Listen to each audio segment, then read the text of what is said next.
Hello friends, welcome to fitness wheel. Fitness വീലിൻ്റെ ഈ വീഡിയോയിലൂടെ പരിചയപ്പെടാൻ പോകുന്നത് ട്രയാത്ലറ്റും ഫിറ്റ്നസ് ട്രെയിനറും ന്യൂട്രീഷനിസ്റ്റും അതുപോലെ തന്നെ എക്സ് നേവി ഓഫീസറുമായ രാകേഷ് ശർമ്മയെ കുറിച്ചാണ്. രാകേഷ് ചേട്ടൻ്റെ കൂടുതൽ വിശേഷങ്ങൾ ചോദിച്ചറിയാം. ഹായ് രാകേഷ് ചേട്ടൻ, വെൽക്കം ടു ഫിറ്റ്നസ് വീൽ.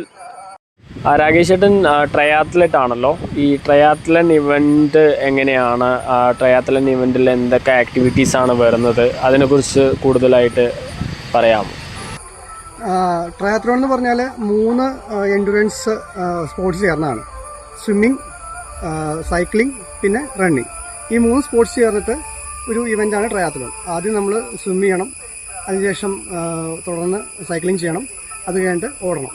ഇത് 3 കംപ്ലീറ്റ് ചെയ്താൽ, ഒരു ടൈമിൽ കംപ്ലീറ്റ് ചെയ്താൽ അതൊരു ട്രയാത്ലോൺ ഇവൻ്റായിട്ട് കൂട്ടാവുന്നതാണ്. രാകേഷ് ചേട്ടൻ Herculean full distance triathlon event complete ചെയ്തിട്ടുണ്ട്. അപ്പോൾ ആ ഇവൻറ്റിനെ കുറിച്ചുള്ള വിശേഷങ്ങൾ പറയാമോ?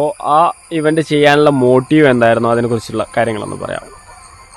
ഹെർക്കുലിയൻ ഫുൾ ഡിസ്റ്റൻസ് ട്രയാത്ലോൺ എന്ന് പറഞ്ഞാൽ 3.8 കിലോമീറ്റർ കടലിൽ നീന്തണം, അതിനുശേഷം 180 കിലോമീറ്റർ റോഡ് സൈക്ലിംഗ് ആണ്, അത് കഴിഞ്ഞ് ഒരു ഫുൾ മാരത്തൺ, അതായത് 42.2 കിലോമീറ്റർ ഓടണം.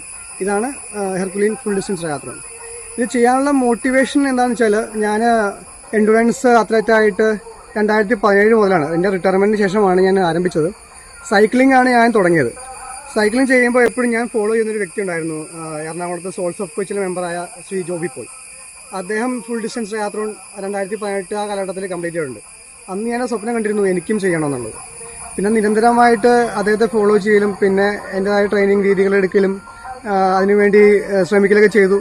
പതുക്കെ സ്വിമ്മിങ് ഡിസ്റ്റൻസ് എൻഡുറൻസ് ആയി എനിക്ക്. അതുപോലെ തന്നെ ഓട്ടവും പ്രാക്ടീസ് ചെയ്തു. അങ്ങനെ ഈ ട്രയാത്ലോണിലേക്ക് എത്തിപ്പെടുകയാണ് ചെയ്തത്. അങ്ങനെ ഒരു 2-3 വർഷത്തെ എഫേർട്ടിന് ശേഷം ഞാനത് കംപ്ലീറ്റ് ചെയ്തു. രാകേഷ് ചേട്ടൻ എക്സ് നേവി ഓഫീസറാണ്.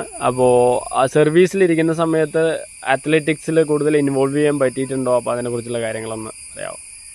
സർവീസിലിരിക്കുമ്പോൾ അവിടെ ഒരു 3 മാസം കൂടുമ്പോഴും ഫിസിക്കൽ ടെസ്റ്റ് ഉണ്ടാവും.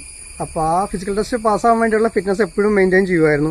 അതുകൂടാണ്ട് നേവിയുടെ സൈഡിൽ നിന്ന് ഭാഗതോട്, ഇത് ക്രോസ് കൺട്രി റണ്ണിങ് ഇവൻറ്റ്സ് ഒക്കെ ഉണ്ടാവാറുണ്ട്. അപ്പോൾ അതിലൊക്കെ ആക്റ്റീവായിട്ട് പാർട്ടിസിപ്പേറ്റ് ചെയ്യാറുണ്ടായിരുന്നു.